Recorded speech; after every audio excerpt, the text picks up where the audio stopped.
Alexzander had always felt different.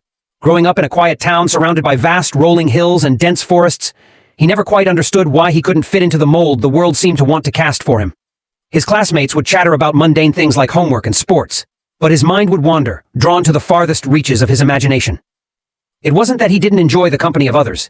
It was simply that the world, as he saw it, was always more expansive, more mysterious than what most of his peers saw. From an early age, Alexzander had a deep connection with nature. He found peace in the rustling of the leaves, the babbling of brooks, and the scent of pine in the air. But as he grew older, something strange began to happen. His connection to the natural world seemed to deepen. He could hear things others couldn't. Whispers carried on the wind, the faint murmur of the earth beneath his feet. He could feel emotions in the trees, and when he touched a stone, he swore it pulsed with a life of its own. By the time he was 16, his experiences had become undeniable. On the night of his birthday, as he wandered through the forest just outside town, he felt a powerful presence in the air. It wasn't something new, it had been building for years. But this night, it felt different. As he stood beneath the towering oak tree that had always been a sanctuary for him, a strange light flickered between the branches. The wind stilled, and for a moment, the world around him seemed to hold its breath. Suddenly, he heard a voice. It wasn't audible, not in the conventional sense, but it resonated in his mind with such clarity that it might as well have been spoken aloud. "Alexzander," the voice said. His heart skipped a beat. "You are not alone. You have never been alone." He backed away, his breath quickening. "Who are you?" he whispered, his voice trembling.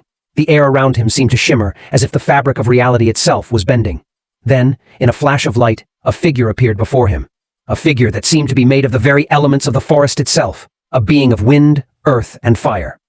The figure was tall, with features both human and otherworldly, its eyes glowing with an ancient wisdom. "I am the guardian of this land," the figure said, its voice like the rustle of leaves and the crackling of fire. "I have watched over this place for eons, but it is time for you to understand your true nature." Alexzander's mind raced.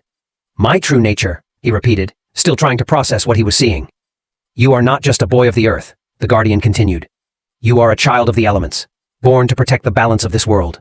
The power you feel, the connection you have to the earth, the air, the water, it is no accident. It is your gift, and it is time for you to learn how to wield it."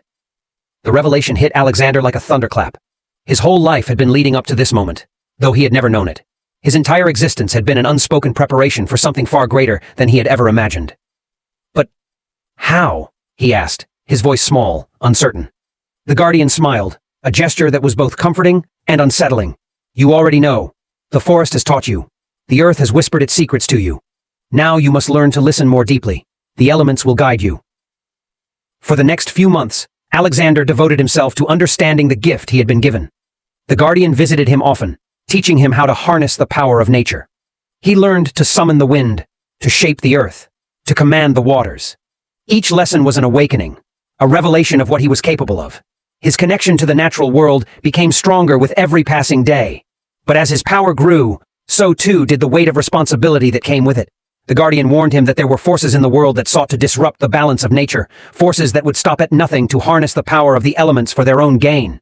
Alexzander's gift was not just a blessing, it was a call to action. One evening, as Alexzander sat by the river, meditating on the lessons he had learned, he felt a disturbance. The air grew thick, and the once clear waters of the river began to churn, as if something dark and malevolent was stirring beneath the surface. His heart raced, and he knew instinctively that something was wrong. The guardian appeared before him, this time with a sense of urgency in its voice. "It is time," the guardian said. "There are those who seek to destroy the balance. You must stop them."